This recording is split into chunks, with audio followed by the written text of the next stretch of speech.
summarise then, the mission is to immobilise the satellite Earth station at Rissem. Here we've got a model of the target, and remember, the target is of vital importance to the enemy as it's the centre for all their communications in this area. Also remember, the target is deep behind enemy lines and so can present a problem from our point of view. If you'd now look at the map, you'd see that the target is indicated near this lightly wooded area, giving us a good approach moving cross-country northwest. Okay, a good approach into the area of the target. Infiltration itself. Infiltration will be at night by C-130 aircraft, flying at 25,000 feet.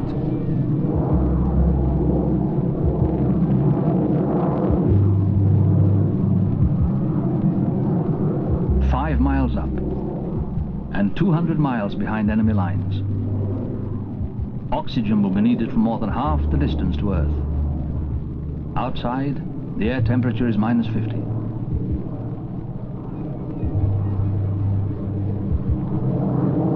Carrying weapons and a pack weighing over 100 pounds, they're about to launch themselves into the darkness. Right on. Right on. Green on. Green on.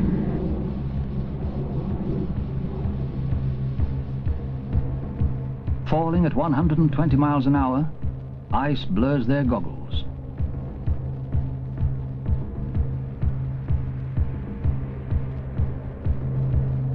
Altimeters open their chutes at a preset height. At a low level for an undetected landing behind a mountain screen, or high for a long gliding approach to a point which can be many miles from the dropping zone. This is the SAS, the Special Air Service.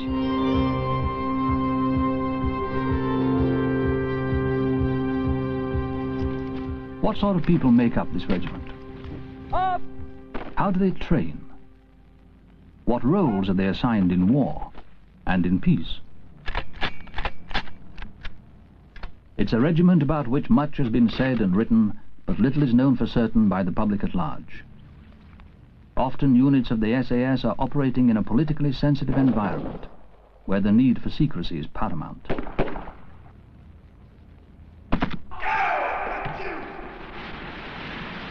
The SAS has a wealth of specially developed equipment and a wide range of strategies and tactics designed to cope with any foreseeable contingency. However, it's the caliber of the people that the SAS recruits and trains that determines their ultimate success. Go straight into the face, again, bang, okay? The next one is to twist the head, step through, push down. An angle of 70 degrees. Now the angle itself is most important, as this is to prevent the bridge jamming once it starts to collapse. If you look at the viewfoil, you see that the 2/3 of the span is now free to collapse into the river. If the angle They come from all units of the army, and in some cases from civilian backgrounds. They volunteer to undergo a selection process which is not just rigorous, but also protracted. It is a line of hurdles set out on a course lasting several months. It is physically, emotionally, and intellectually exhausting, and it is designed to be. At first, the emphasis is on physical fitness and stamina.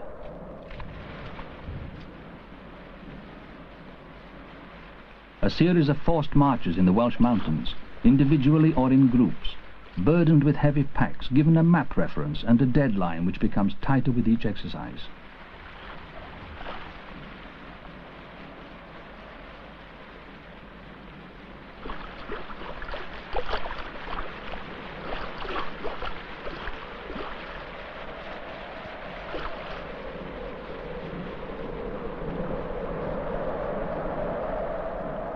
Many come forward to join the SAS, but few will be chosen.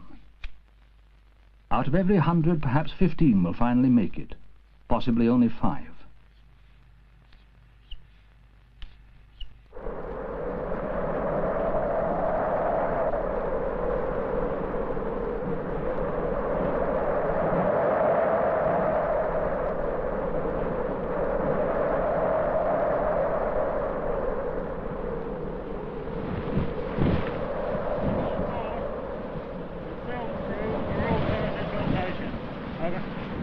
in there, Vince. Squad 4. Squad 4, Matt.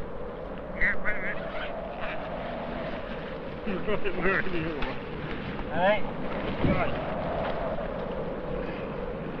Squad 4. Alright. Alright, go on and stop.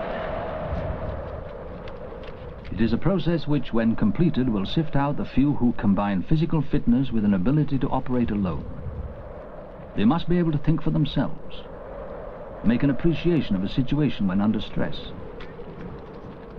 and then act in a decisive and effective way. Each man in this regiment must be able to lead. However, even an elite unit must have its leaders. For potential officers in the SAS, the selection process is still more rigorous. The officer recruit also has to present himself in an exercise called First Look. Good morning, gentlemen. My name is Raymond Biggs. My home is in Argyll in Western Scotland. It's designed to reveal something of his character as well as his past. He is subjected to the same series of grueling marches as the other recruits.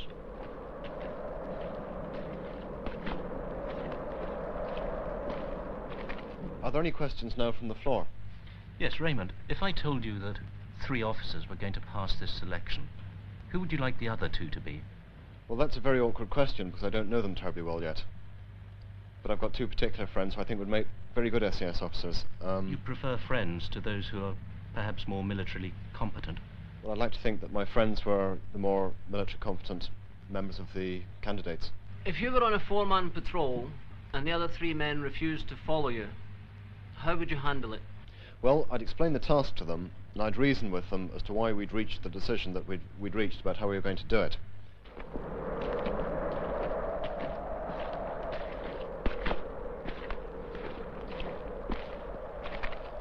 Each march during Officers' Week is followed by a test designed to discover if he can remain coherent and decisive while physically exhausted.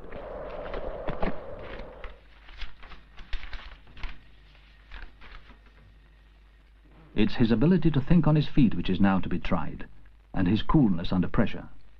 These then are the problems that I envisage in mounting the operation, and that also is my chosen method of infiltration into the area of operations. That completes my answer to question 1.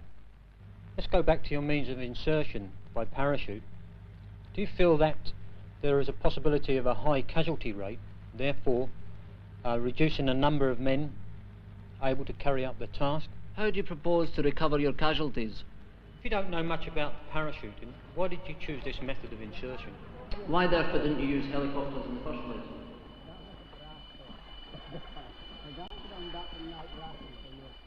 The man who performs badly under pressure in the artificial surroundings of the selection procedure will almost certainly be unable to cope in the trying conditions of the jungle.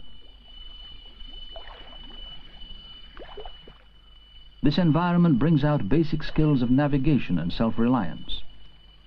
A spell in the jungle forms an early part of the 17-week period which follows the physical selection test.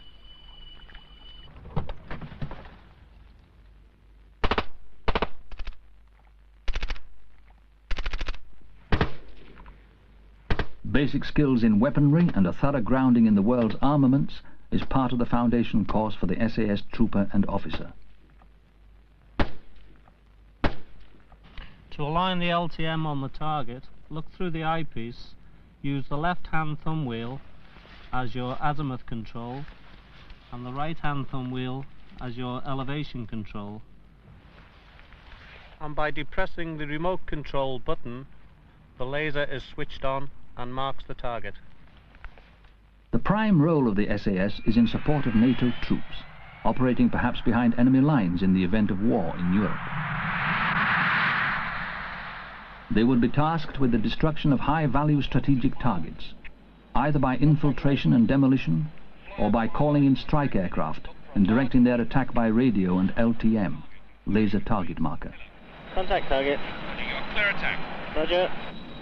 Aircraft are the heavy artillery in a modern mobile war. In the Falklands, the SAS directed air attacks around Stanley from a covert, well-concealed observation point overlooking the town. They remained concealed for up to 4 weeks before its eventual recapture. This second but equally important role for the SAS encompasses Britain's non-NATO interests. Wherever they are needed throughout the world, combat survival and self-sufficiency form a vital part of their repertoire. How to stay alive in a hostile environment, what to eat, how to find it, and what to avoid. When compared with vegetables. We will now go on to the poisonous varieties of fungi, and the first family that we will deal with is the Amanita family. The Amanita on the screen there is the death cap. This is the most deadly of all our native fungi, and this is the one that will kill you as sure as eggs is eggs. Training includes evasion and concealment. The men are given compasses and greatcoats, but no food.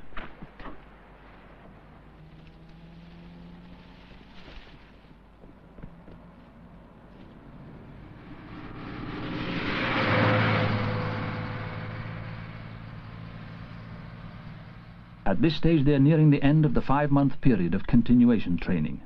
They are expected to escape and evade for a week over an 80-mile stretch of country.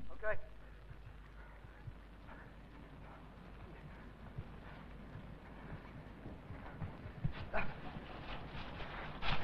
See you later.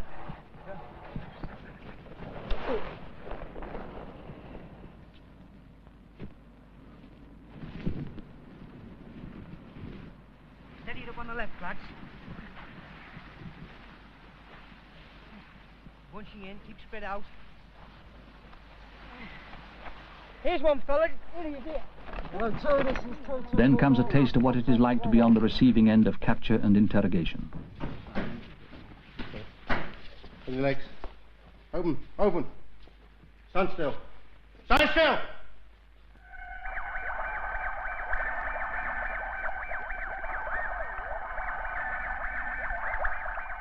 The ordeal can last up to 24 hours. It includes disorientation and sleep deprivation.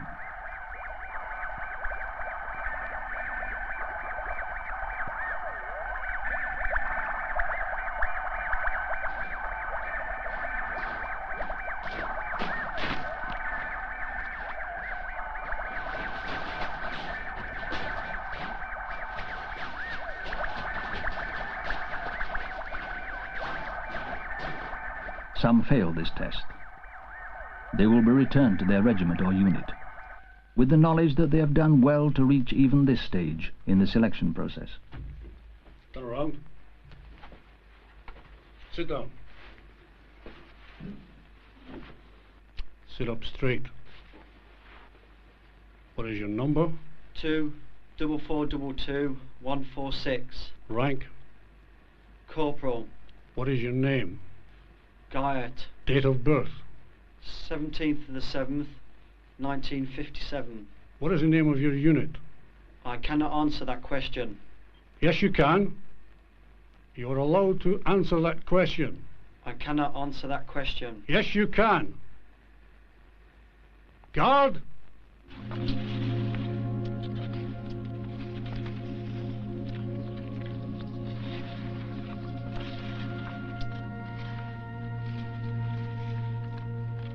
After basic skills have been taught, there is still much to learn. For the NATO role, the SAS unit must be trained and equipped to work in difficult conditions and extremes of climate. One entire squadron exercises regularly in Arctic Norway. It is a training that was to be put to good use on the glaciers of South Georgia.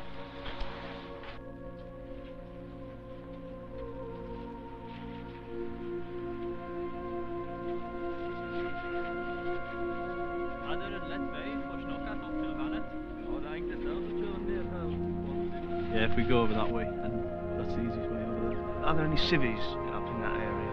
Er det noen andre sivile i området? Nei, det bare jeg som er oppe nå. He's the only one who lives there. Okay, tell him we would like to use the lake as a firing range until about 5 o'clock. Vi vil bruke det området, skytterbanen, opp til klokka 5. Ja, det skulle være helt i orden. Ok, takk for det. Ha det. Thank you very much. Ha det.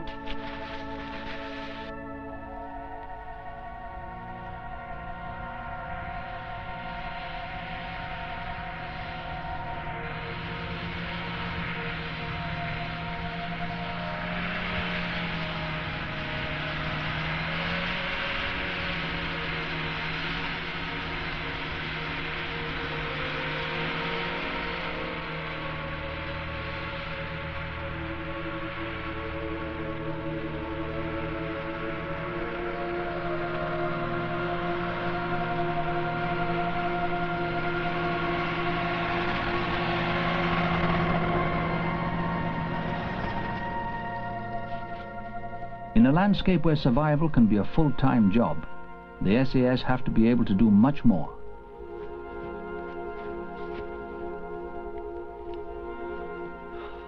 Got a brew there, Frank? They must be able to live rough and be an effective fighting force.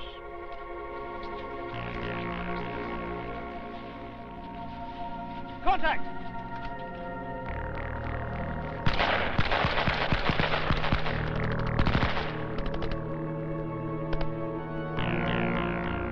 A shootout is to be avoided if possible. Covert operations are usually more productive if silent.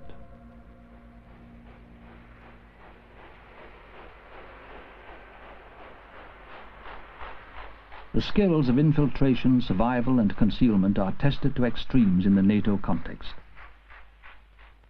As well as demolition, sabotage and target marking, the SAS have an important role to play in the setting up of observation posts behind enemy lines. 1 4-ton army truck moving north to south. Time 10:54.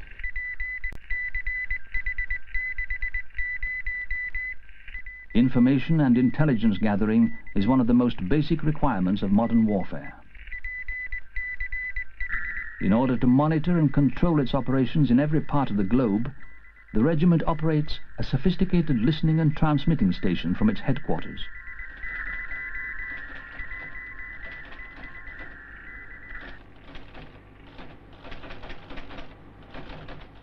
Information technology, together with encoding techniques, play a vital part in the type of operations in which the SAS specialize. Switch from antenna onto low or high power as required, and that's the set tuned. I'd like you now to switch your sets off and retune them onto the frequency on the board, 19,476 megahertz. Okay, Jeff, don't forget your 3 kHz offset. The conventional forces of the British Army use no more than half a dozen different types of radio. The SAS use up to 30.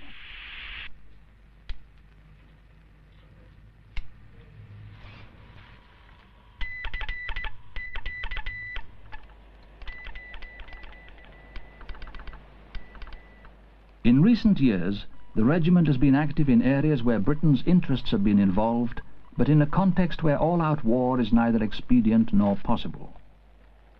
Malaya, Kenya, Borneo, and more recently, Oman. The campaign in Dhofar started in 1970 and lasted for 6 years. During its course there were several battles.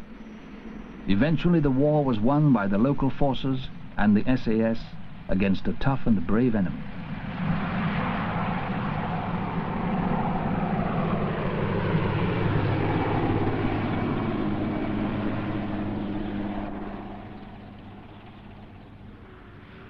However, it was for non-violence that this important priority 2 involvement of the regiment will chiefly be remembered. Based on experience gained in Malaya, the action was fought on the assumption that such conflicts are not won by killing people. It was here that the hearts and minds approach became finely developed. This was based on the ability of many SAS men to learn and speak Arabic, coupled with medical skills made available to the local population. Tony, I've got a sick man over here. Could you come over and translate for me, please?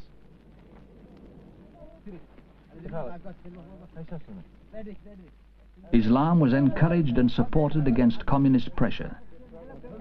The victory in the end was based on winning the support and trust of the local population.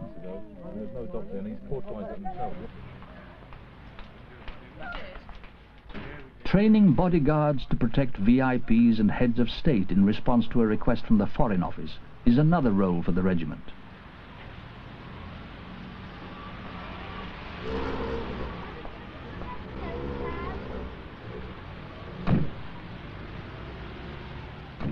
Much of this work involves training the forces of friendly nations and provides the SAS with an almost constant but unpublicized commitment.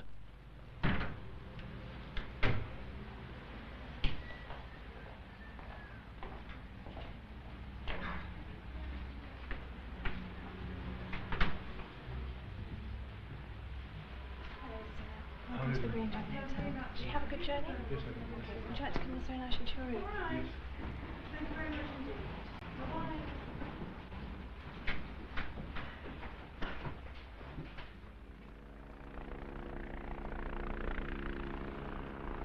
There is a fourth and final role assigned to the regiment: counter-terrorism. Such operations are made more difficult because of the intense political atmosphere which often surrounds them. Sometimes this dictates a gloves-on response, which often generates more risk to the soldier than they face in outright war.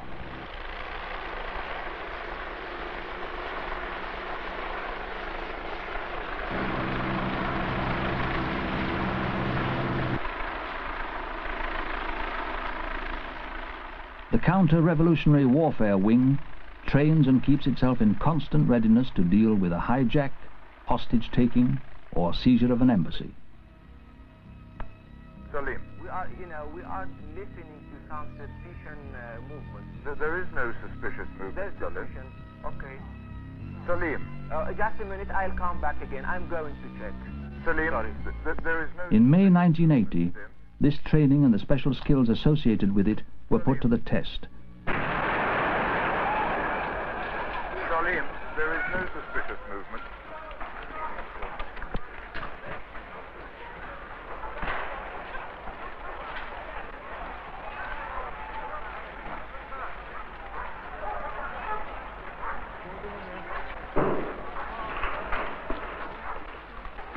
In full view of the world's press and TV, a small band of terrorists were overcome and 19 hostages released.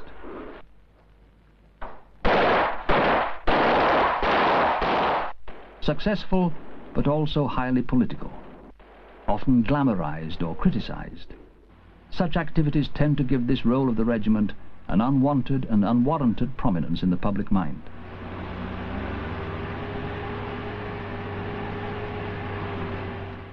There are a number of specialized skills which the SAS has developed to help it meet all the roles that it's designed to carry out.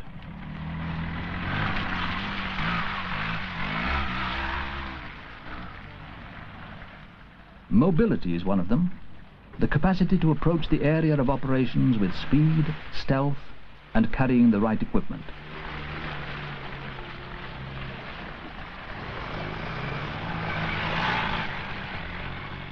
Navigation plays an important part in this training.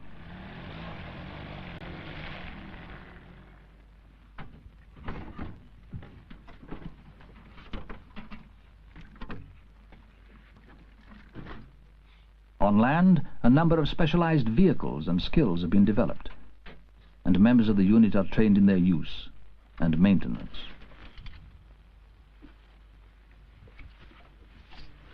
Self-reliance is important, as a unit may often be operating well behind enemy lines.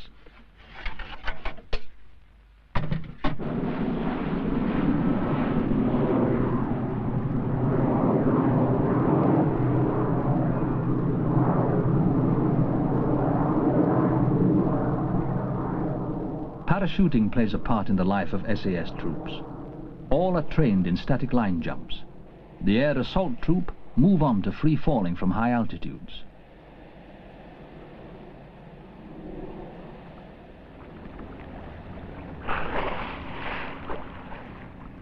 Parachute drops into water are the speciality of boat troops, but are done by all. For the SAS, water, like the air, is a medium to be passed through rather than fought in.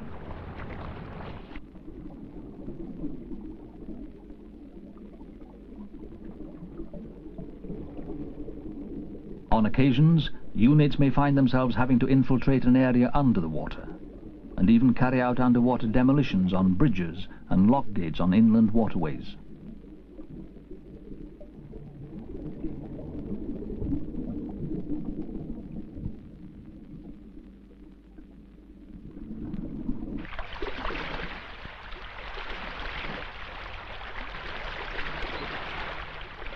Each of the 4 troops in a squadron will specialize in one particular means of entry: boat, air, land mobility, and mountain, so that a combination of skills can be used to infiltrate to a target.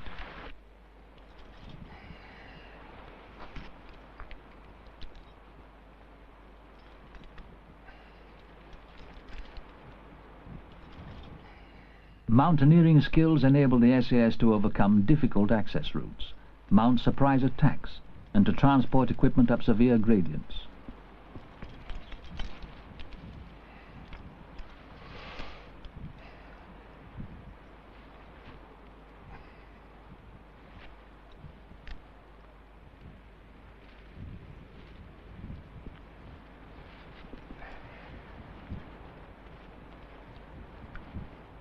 Behind the troop skills there is a need for forward planning and strategic thinking. At the regimental headquarters is a small but important unit called Operations Research. This group makes sure that the SAS get the correct specialized equipment they need.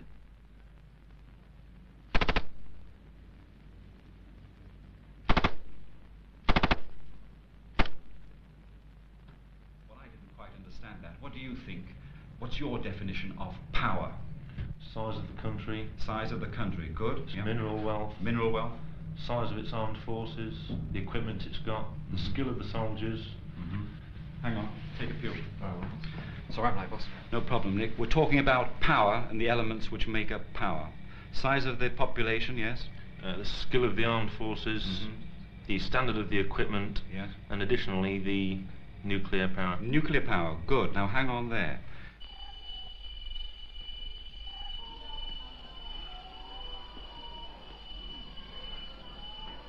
In addition to the troop skills that the SAS man learns, there are also what are known as personal skills to be acquired. These include one of the most important in the winning of hearts and minds, languages.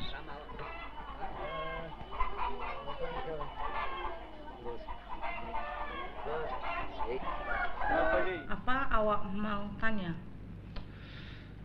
Awak mau cakap pasal kampung awak dan mak bapa dan adik-beradik? It's heavier D. Dubbat, okay? Dubbat. Dubbat.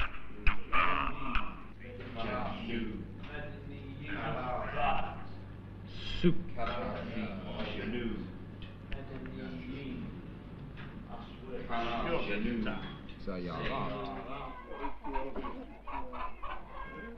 Sometimes the SAS patrol can extend a helping hand to a sick villager. All SAS units receive some medical training. It's then a matter of using the laryngoscope, which we've all talked about before and you've seen demonstrated, putting the tongue to one side, usually to the left, depending which hand you are, keeping the lip away from the teeth, and also making sure you don't lean on the front teeth, in other words, breaking them. It's then a matter of placing the tube down over the blade of the laryngoscope, in through the vocal cords, into the airway.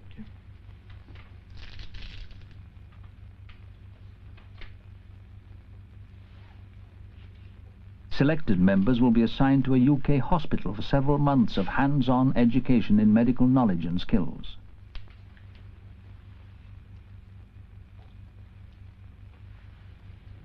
Fine, John. You're gonna run down to the theatre with him and. Yep.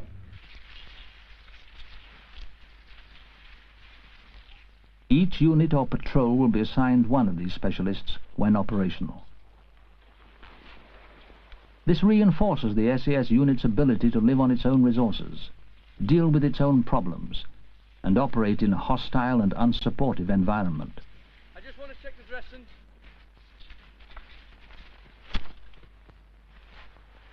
I'm just going to change the dressing room.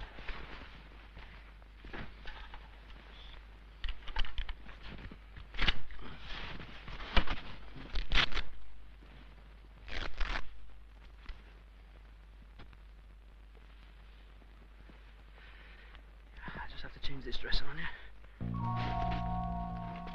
And we will then move off northwest, cross country, a distance of approximately 20 kilometres to the area of the target.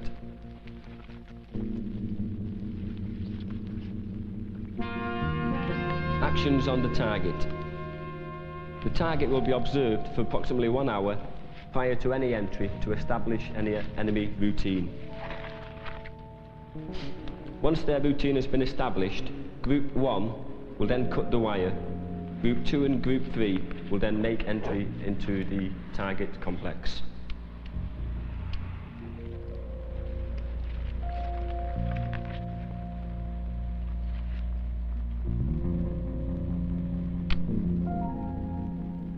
At the end of all this training, the SAS are one of the most efficient and effective fighting forces in the world.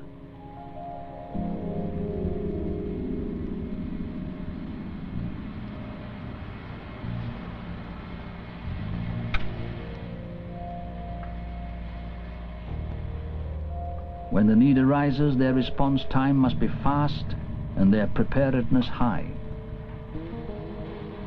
Security is essential, so that operational methods and personnel do not become known to any potential enemy.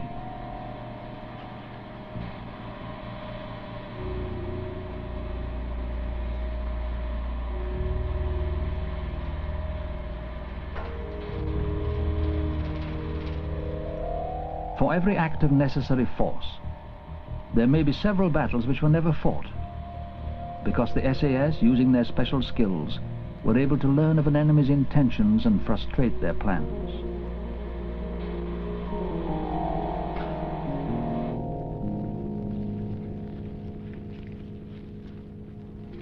The groups will then exfil through Group 1 and move off as a 9-man patrol cross-country to the area of grid 763129, where we will make a strip for the C-130 aircraft for the pickup.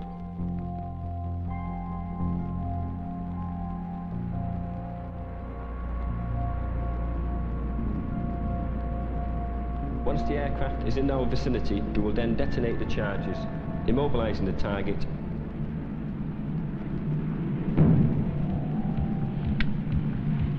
We will then exfil by the C-130.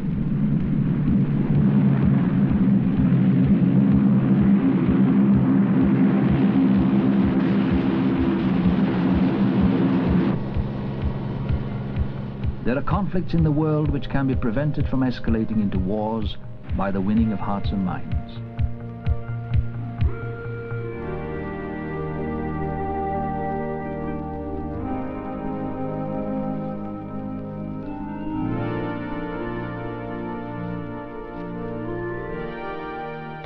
The SAS are trained to act decisively and effectively. They are, however, much more than just a fighting force. Very common things. Has there been many developments with this weapon since in the last 7 or 8 years? Yeah.